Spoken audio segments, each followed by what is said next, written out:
selamat pagi dan salam sejahtera Ibu Guru yang hebat semua. Apa kabar? Iya, kalau masih ada yang bilang hebatnya dengan hebat, berarti nanti di sekolah anaknya nyontohnya gitu Bu, luar biasa hebat. Jadi apapun kita adalah cermin, kita adalah teladan. Jadi semua yang ada tergambar pada Ibu Guru adalah yang akan ditiru anak. Jadi dari cara senyumnya, cara bicaranya, cara menjawab salam, cara menyambut tamu, juga cara berhadapan sama. Nah, ibu-ibu dan bapak, ada bapak di sini ya, yang saya sayangi, rekan sejawat. Saya sudah tidak asing lagi berada di tengah-tengah kita semua karena saya juga ibu guru. Kebetulan saya berada di bawah naungan Kementerian Agama, Kemenak. Tapi juga kita punya PAUD, jadi kita juga berurusan dengan dinas, dengan bunda-bunda PAUD. Nah, di sekolah saya itu kita selalu membiasakan misalnya setiap hari harus memberikan senyum 2 cm kiri kanan. Tapi coba bayangkan kalau memang sudah bibirnya lebar. 2 cm kiri kanan gimana caranya? Kita mulai Bu. Kita latihan dulu, siap ya Bu? Are you ready? Senyumnya melalui lagu. Apa kabar, kita jumpa lagi. Senyum kanan, senyum kiri, kedipkan matamu, ting ting, tepuk ke kanan, hei tepuk ke kiri, berkeliling berkeliling mencari yang lain. Kalau gitu kita pakai gerakannya. Silahkan berdiri ibu-ibu, kita mulai dengan latihan senyum dulu. Ya, lagunya apa kabar? Jadi kalau memang semuanya kabar baik, maka lagunya juga akan baik-baik saja. Ya, kita mulai. 1, 2, 3, go. Apa kabar? Kita jumpa lagi. Senyum kanan, senyum kiri, kedipkan matamu, ting ting, tepuk ke kanan, hei tepuk ke kiri, berkeliling berkeliling mencari yang lain. 2, berdua, ada yang 3. Iya, nggak dapat pasangan, kasihan ya. Saya dekat siapa? Nggak mungkin kameramen. Oke, kita mulai sekali lagi. Apa kabar? Kita jumpa lagi. Senyum kanan, senyum kiri, kedipkan matamu, ting ting, tepuk ke kanan, hei tepuk ke kiri, berkeliling berkeliling mencari yang lain. 10. Hitung. Yang nggak 10 harus tambah. Ya itu. Ya tambah belum dapat 1, 2, 3. Lebih buang. Ada yang lebih? Lebih 1 keluar. Ayo cari lagi. Oke. Silakan kembali bunda-bunda, terima kasih. Nah, dari permainan tadi kelihatan siapa yang mini susu tadi pagi. Semangatnya kelihatan. Nah, seperti itulah anak-anak kita.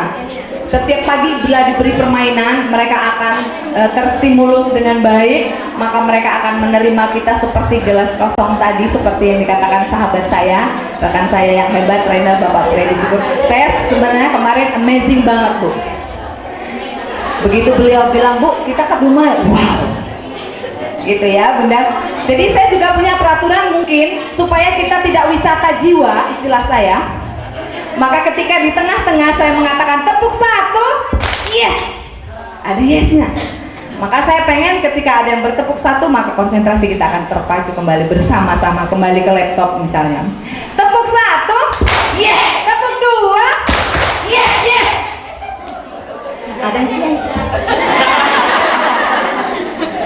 Iya, jadi kalau anak-anak sepertinya setiap pagi kalau kita berikan kegiatan apa kabar, maka mereka akan sangat merasa keberadaannya berarti, maka demikian juga keberadaan kita semua di sini. Saya merasa ibu-ibu adalah teman saya berbagi, kemudian ibu-ibu adalah inspirasi buat saya, dan saya berharap juga begitu. Jadi kita sama-sama saling mengisi. Baik Bapak dan Ibu, dengan tidak membuang waktu banyak lagi, saya hari ini akan menjelaskan bagaimana sebenarnya yang disebut dengan mendongeng kreatif untuk membentuk karakter anak usia dini. Jadi sebagai pendongeng, kita kenalan dulu ya. Mungkin ada yang sudah kenal, ada yang belum. Kita kenalan dulu. Saya suka mendongeng di daerah konflik Sinabung. Ini persis di kaki Gunung Sinabung. Nah, ini adalah anak-anak korban Sinabung. Tetapi sebenarnya saya berada di sini di Yayasan Jasmine Islamic LPGTK PAUD KB yang terpadu yang di sini. Nanti mudah-mudahan ibu-ibu bisa berkesempatan untuk berkunjung ke sekolah. Mudah-mudahan bisa memberi masukan sedikit prestasi yang saya punya sehingga saya bisa berkeliling untuk bertemu dengan teman-teman. Dan ini adalah karya tulis yang sudah terbit untuk tahun 2015. Sebenarnya Desember ini saya sudah terbit lagi 4 buah buku. Jadi alhamdulillah buku yang berikutnya ini nanti mungkin contoh terbitnya di pertemuan berikutnya. Ini kira-kira buku saya yang sudah pernah melihatnya mungkin di RABATA. Iya, ini karyanya pendongeng tapi isinya nggak isi dongeng ya Bu. Ini isinya LKA, kegiatan anak-anak.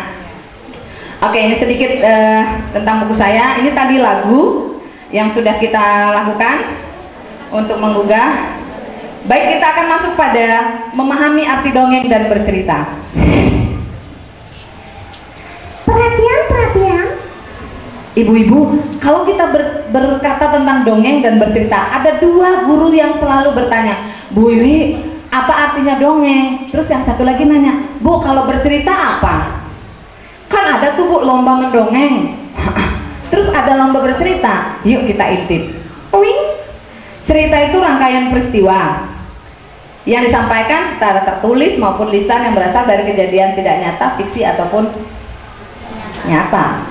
Jadi kalau misalnya ibu cerita, tadi pagi tuh hujan lebat tahu, gue nggak bisa cepet-cepet licin jalannya.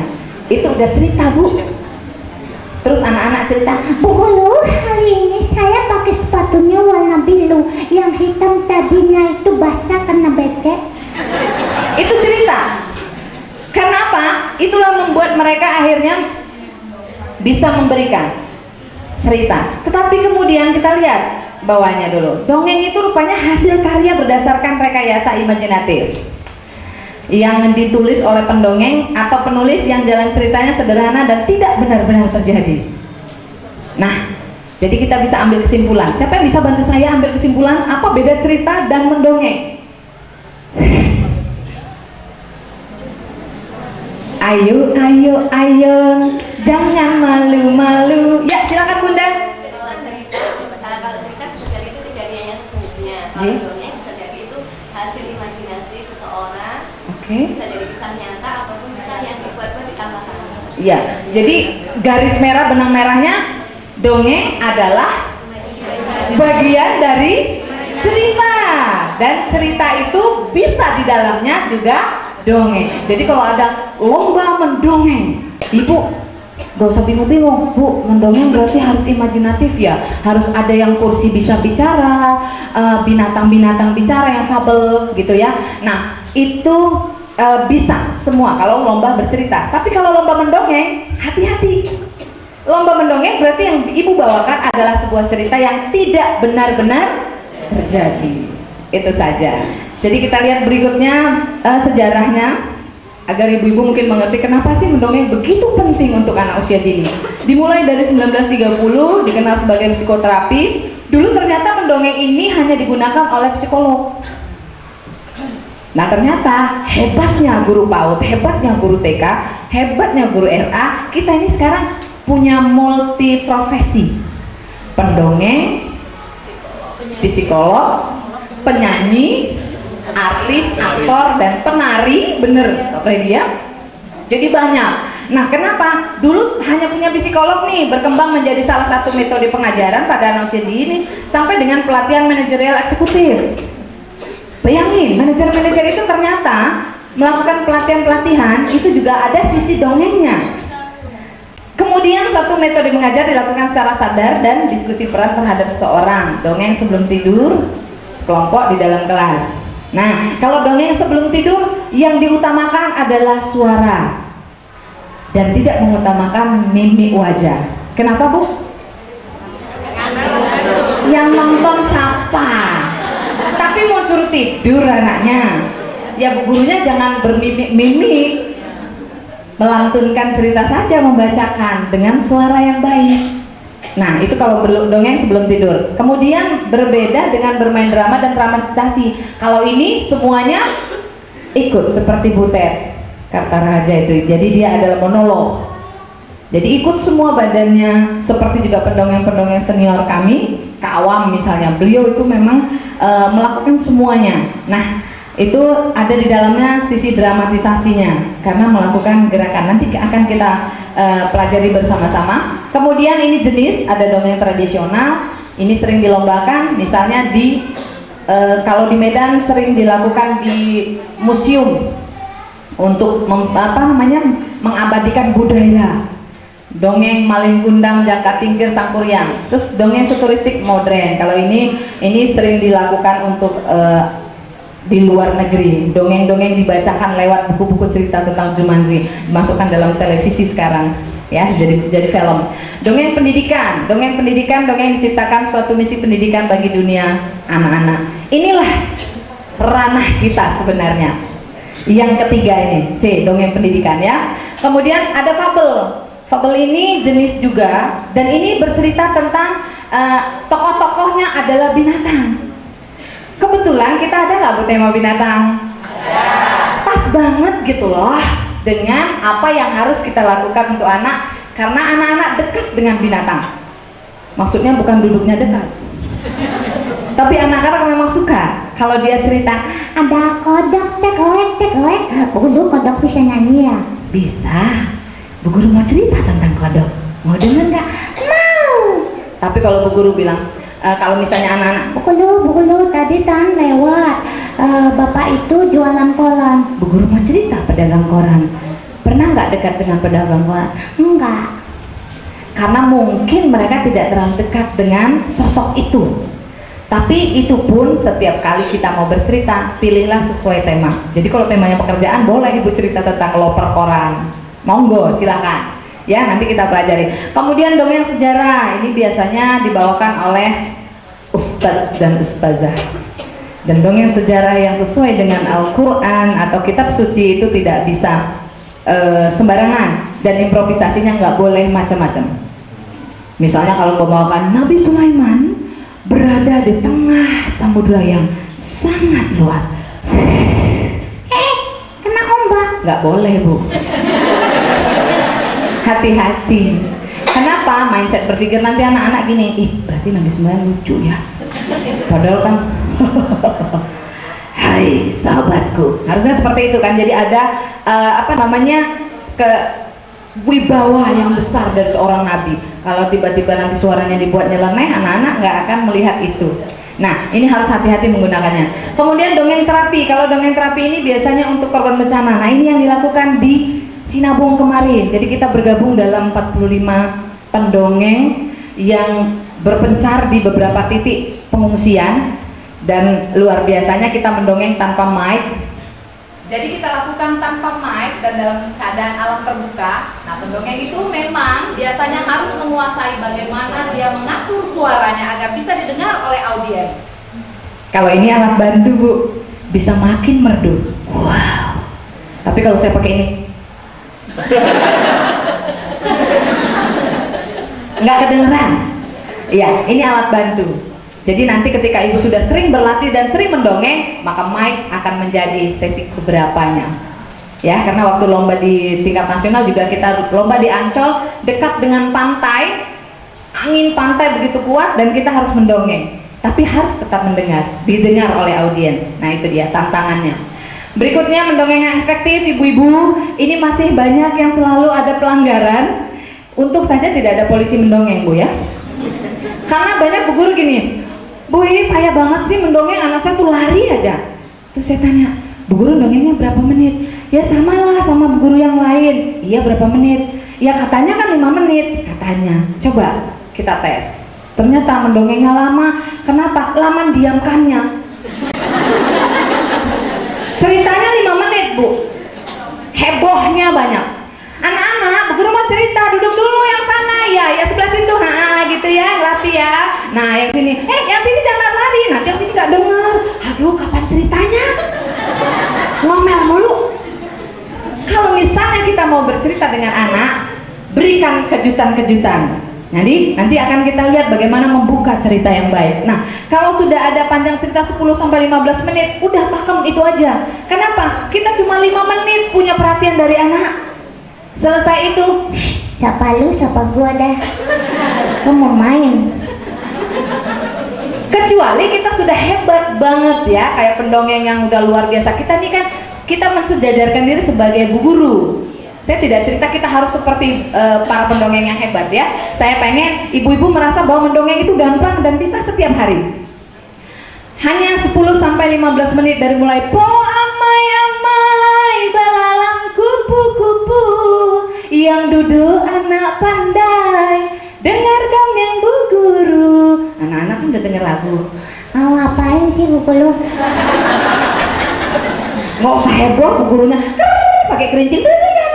Aduh, anaknya nggak melihat kejutan yang ada karena itu udah tiap hari. Ayo tangan ke atas, tangan ke samping, duduk yang rapi. Selesai rapi anaknya lihat-lihatan, ngapain? Sebelah lagi, gelap. Nah, kita lihat secara sederhana dongengnya. Kalau ketinggian juga susah Bu. Kenapa? Kalau ibu mendongeng misalnya, anak-anak, ibu akan bercerita tentang kemajuan teknologi Indonesia. Anaknya, apa sih otek-otek itu? Gelap.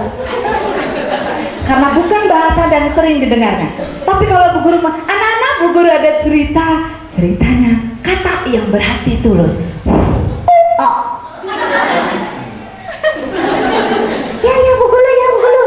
Belum udah gitu. Nah, itu ekspresi seorang bu guru yang akan mempersembahkan cerita. Tapi kalau belum apa-apa udah gaya.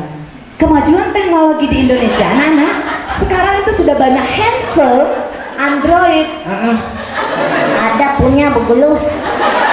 Tapi kan dia nggak merasa didongengin, bu gurunya cerita berarti hanya cerita, tidak memberikan imajinatif dan tidak kreatif. Oke?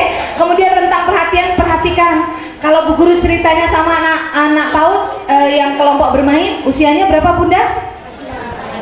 2,5 sampai 4, 3,5 gitu ya. Itu jangan sampai juga kelewatan dari 5 menit sama pembukaannya. Karena rentangnya berjenjang. Kalau sudah 5 tahun, mungkin ibu bisa 15 menit. Tapi kalau masih kelompok bermain, kita dongengnya lebih proaktif. Misalnya, come on, pukul kakinya, pok pok pok. Terus anak-anak ikut pok pok pok. Ada seekor ayam jago. Nah anaknya itu anak kelompok bermain. Kalau ibu langsung cerita, nah ada ayam jago, kok guru yuk, dia masih kemana-mana. Nah kelompok bermain gitu ya. Konsentrasinya tidak fokus karena dia hanya memang rentang usianya hanya 5 menit, kurang dari 5 menit. Ya, oke. Kemudian kita lihat motivasi intrinsik dari peserta. Itu tadi. Jadi kalau ada peserta sama seperti ibu nih, hari ini ada yang bakal jadi pemenang tingkat nasional nih. Amin ya robbal. Amin. Motivasi yang ada dalam diri. Kenapa akhirnya sahabat saya Pak Fali Syukur ini banyak dikenal orang karena beliau memang punya motivasi. Beliau tuh punya banyak kata-kata mutiara. Jadi motivator gitu ya. Itu sekarang dibutuhkan banyak orang. Kenapa Bunda? Karena kita juga guru diminta untuk menumbuhkan itu. Peserta terlibat secara aktif. Oke, tadi. Jadi pukul anak-anak. Kemudian ada seorang anak kecil duduk di ayunan. Ayo goyang. Anaknya boleh ikut Bu. Kalau kelompok bermain. Ya itu namanya dongeng yang ikut aktif anaknya. Kenapa? Biar dia ngelihat kita. Jadi seperti senam gerak dan lagu. Tapi kalau gerak dan lagu itu lebih kepada lagu yang ada irama. Kalau dongeng itu lebih kepada cerita.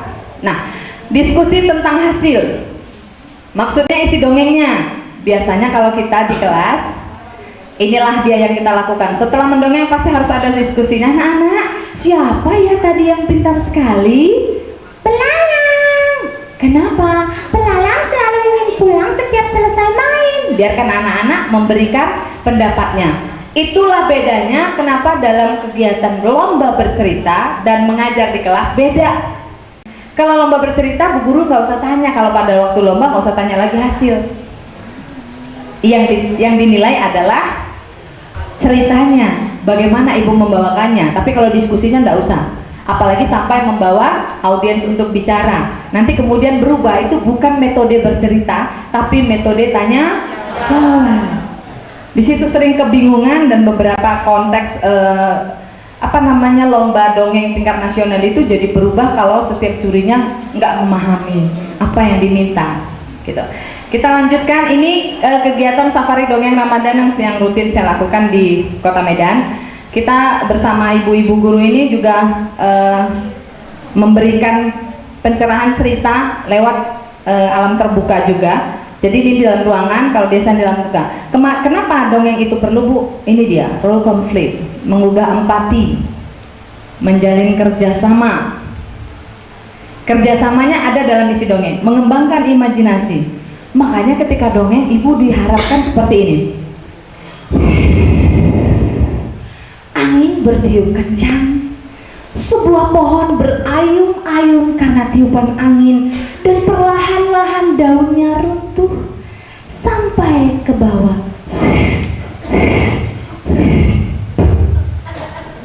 Kan anaknya bayangin. Iya. Jadi itulah imajinasi yang diharapkan, dia berada di depan pohon yang bergoyang, daunnya rontok.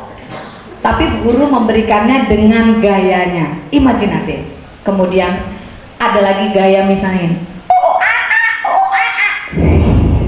hutan itu gelap, dingin,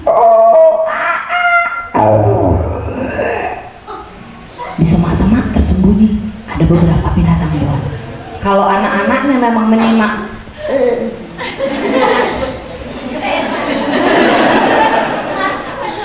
itu anak usia dini yang begitu ibu berikan suasana untuk mendongeng, dia akan begitu ikut. Sama mungkin seperti ibu-ibu juga, kalau kita lagi mendengar dongeng mungkin gitu juga ya. Nah, seperti itulah anak usia dini yang kita harapkan ketika mereka berimajinasi. Karena jangan salah, Bu, justru penemu-penemu itu adalah orang-orang yang suka berhayal. Nah, nanti kalau anak-anaknya sering, Bu Guru, aku nanti mau buat pesawat. Ngarang aja, pesawat itu mahal. Berarti mematikan imajinasi. Atau nanti pulang-pulang dari sekolah, nih yang punya anak usia dini mungkin masih ada. Mama, kata Bu Guruku kincir angin itu bisa dibuat di Indonesia. Mana mungkin, itu ada di sana. Udahlah, jangan ngarang aja. Bu Gurunya ngarang itu. Loh, berarti tidak sesuai dengan keinginan pendidikan bahwa anak usia dini itu diharuskan menghayal banyak, tetapi dengan action. Sama di negeri-negeri, di negara-negara maju sekarang yang dicari, yang dibuat adalah anak-anak untuk berimajinasi, berkreatif, gitu. Makanya ketika Amerika mengebom Hiroshima dan Nagasaki, siapa yang dicari, Bu? Guru. Kaisar nggak nanya berapa lagi yang masih hidup panglima kita, tidak. Kaisarnya malah nanya berapa guru yang masih hidup. Kenapa? Karena guru yang dibutuhkan memperhatikan pendidikan yang luar biasa. Dan alhamdulillah sekarang pendidikan anak usia dini sedang jadi perhatian pemerintah. Nah, kalau kemudian ini untuk menghilangkan rasa takut, itu berarti dia anak yang memang sudah bermasalah, fobia. Ini biasanya untuk psikolog. Ini di sekolah juga bisa. Tapi hati-hati juga, Bu. Ada dongeng yang membuat anak menjadi takut dan gak mau sekolah. Pengalamannya begini. Salah satu peserta seminar mengatakan pada saya, Bu Wiwi, saya udah mendongeng, tapi kan justru ketika saya mendongeng, anak itu gak pernah lagi mau masuk kelas. Coba, saya boleh tahu isi dongengnya, Bu? Iya, saya dongengnya dongeng binatang, Bu. Tentang apa, Bu? Tentang harimau. Terus harimaunya seperti Bu Wiwi bilang, dia bilang gitu ya. Terus oke, sudah benar, Bu. harimau itu mengintai di depan pintu. Ketika ada seorang anak ditungguin sama neneknya. Ternyata ibu guru ini mau memberikan satu terapi, misalnya jangan ditungguin lagi sama neneknya, tapi dengan dongeng yang salah. Akhirnya si anak nggak mau sekolah, katanya di depan pintu ada harimau. Maka kita juga berhati-hati. Dongeng bisa menggantikan perasaan negatif menjadi positif, tapi malah membuat negatif pula kalau misalnya salah melakukannya. Nah, memperbaiki konsep diri, misalnya cerita tentang anak yang merasa rendah diri dengan kondisi tubuhnya, cerita-cerita tentang si hitam dan si putih, si keriting dan si lurus, ya, seperti itu. Ibu bisa membuat satu alur cerita yang sesuai dengan keadaan di sekolah. Nanti kita lakukan. Meluruskan perilaku dengan kenyataan, mengembangkan kreativitas. Nah, ini salah satu penulis yang banyak menulis tentang anak usia dini. Dia katakan bahwa cara memberikan pengalaman belajar, metode bercerita, mendengar pesan-pesan, kemudian penuturan yang dihayati dan diterapkan dalam kehidupan anak. Jadi misalnya ibu cerita, sebuah sendok bertanya pada garpu, "Hai sendok, kenapa hari ini kau senang?" "Aku senang garpu, karena hari ini aku digunakan oleh si Amin dengan tangan kanan." "Haha, hebat ya, biasanya kan aku yang digunakan di tangan kanan." Iya, hari ini dia sudah tahu bahwa tangan kanan menggunakan sendok dan tangan kiri menggunakan garpu. Tapi setiap melakukan yang baik tetap saja dengan tangan kanan dulu. Aku tidak iri kok. Nah, konsep diri dan kemudian memberikan cerita-cerita itu nggak harus yang susah kan Bu? Itu saja, cuma hanya perlu latihan. Misalnya ibu mengubah suara, ini bu guru suaranya bagus-bagus kalau nyanyi, tapi kalau begitu suruh dongeng kan menahan suara itu kan jelek tuh wajahnya. Nah, sementara bu guru nih banyak yang jaim. Terus malunya masih 12, belum 13. Kalau malunya 13 hilang 1 masih 12 malu. Nah, itu nanti kita latihan supaya ibu bisa bagaimana caranya berlatih sederhana untuk merubah suara. Oke, kita lihat bahwa manfaat metode cerita ada banyak. Berbahasa, mendengar, ini nanti bisa kita lihat lagi beberapa sumber. Nah, sampai kepada ke-12 meningkatkan keakraban emosi dan orang tua dan anak.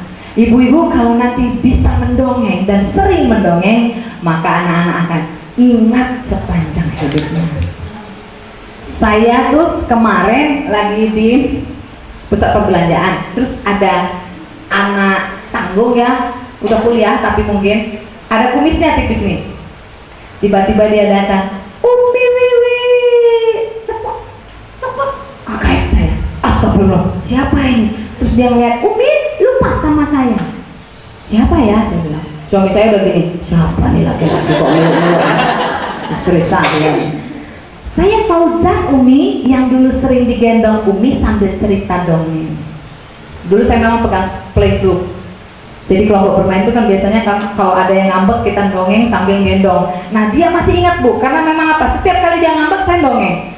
Setiap kali dia ngambek saya dongeng. Sampai akhirnya kancing saya putus pun saya cerita tentang kancing baju yang putus. Jilbab saya miring juga saya cerita tentang jilbab yang miring. Jadi akhirnya dia ingat itu sampai dia sekarang sudah kuliah. Nggak lama kemudian orang tuanya di belakang, "Ibu itu Fauzan ibu, masa lupa?" Kata orang tuanya. Baru saya, ternyata murid saya sudah besar sekali gitu ya. Makanya kagetnya kita, kenapa dia mengingat? Ya ingat itu tadi, mendongeng keakraban emosi itu terjalin sampai besar. Dia merasa ada yang dia dapat ketika kita mendongengkan hal-hal yang sederhana tapi dikemas dengan baik. Itu yang diharapkan sebenarnya untuk guru. Kita nggak diharapkan untuk jadi pendongeng profesional yang sampai gimana gitu, tapi hanya untuk bisa mendongeng dan diingat oleh si anak dan tercapai pembelajaran.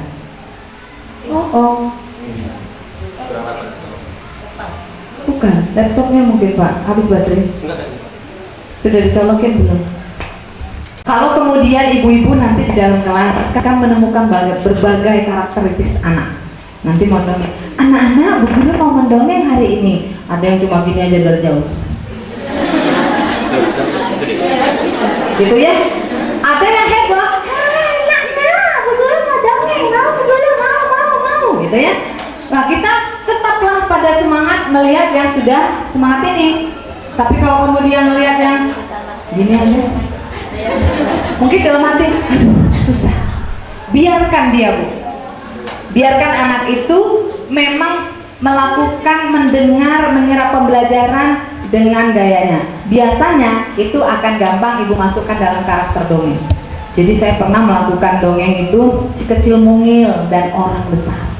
Ketika si kecil mungil berjalan, nah sampai kepada edisi orang besar berkata, aku melihat siapa di ujung sana yang sedang berpegangan tangan. Ada anak kecil yang belum duduk ya. Dia kan tanya gini,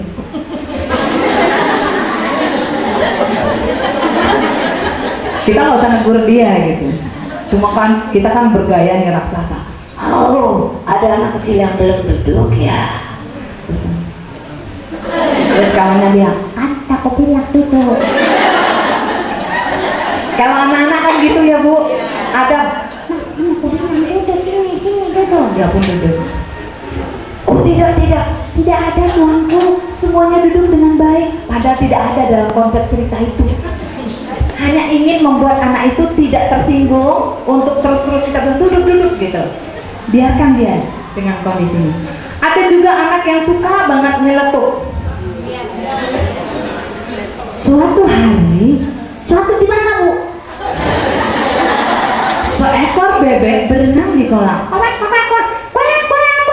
Gitu ya. Nah, kalau kita ketemu dengan yang seperti itu, supaya kita tetap terkontrol untuk bercerita dengan baik, minta tolong teman. Apalagi kita pemula, Bu. Biasanya mendongeng untuk pemula di dalam kelas, kalau udah ada anak yang gitu langsung garing, lupa apa yang mau diceritakan. Malah jadinya emosi. Udahlah, Ibu nggak jadi cerita, ribut kan si Amri ini. Yang tadinya udah gini, Bu. Gara-gara Amri satu, kasihan yang lain. Gitu. Jadi kalau misalnya ada yang seperti itu, kita buat perjanjian dulu di awal. Sayang, hari ini Bu Guru mau cerita, tapi kita buat perjanjian dulu. Nanti kalau Bu Wiwi cerita, Amrinya gantian mendengarkan. Kalau Amri cerita, Bu Wiwi yang akan diam mendengarkan. Setuju? Terus, tapi kan nanti Amri cerita ya Bu. Ya boleh. Tapi selesai Bu Wiwi cerita. Setuju? Bolak-balik diulangkan. Nanti kalau dia bilang, ya setuju. Anak kecil kan suka tuh diberi kepercayaan. Tapi cuma bilangnya iya setuju, siapa itu dia ngobrol lagi. Nah, ketika kita bilang setuju, kita mulai bercerita dan si Amri mulai lagi. Udah ada nih diceritakan nenek. Udah pernah ini ceritakan nenek. Kita akan hentikan sebentar dan katakan, Amri, cerita Bu Guru sama dengan nenek, tapi cerita nenek sudah lama Amri dengar. Yang ini lebih keren. Bu Guru bawakan ini juga buat anak-anak yang lain, buat teman-teman Amri. Tadi janjinya Amri akan diam, baru Bu Guru, setelah Bu Guru baru Amri cerita. Ya. Tapi setelah Ibu Guru cerita, si Amri langsung tunjuk tangan. Amri mau cerita? Kalau Bu Gurunya langsung bilang, enggak, udah mau pulang kita, nggak usah ya. Besoknya dia akan mengulang kembali ketika Ibu cerita, makanya tepati janji. Ya, jadi kalau dia udah mau cerita, Amri mau cerita, silakan. Ya Nak, tapi sudah mau pulang 5 menit ya ceritanya. Bu Guru tadi juga 5 menit. Oke. Maka dia cerita, walaupun dia ceritakan, tadi pagi-pagi naik sepeda, sepatunya hilang, nggak nyambung, tapi biarkan dia cerita. Nah, itulah cara dan trik kita di dalam kelas. Oke, kalau misalnya kita lanjutkan ya Bu, ini ada chicken dance. Kita mau joget dulu. Silakan berdiri Bu.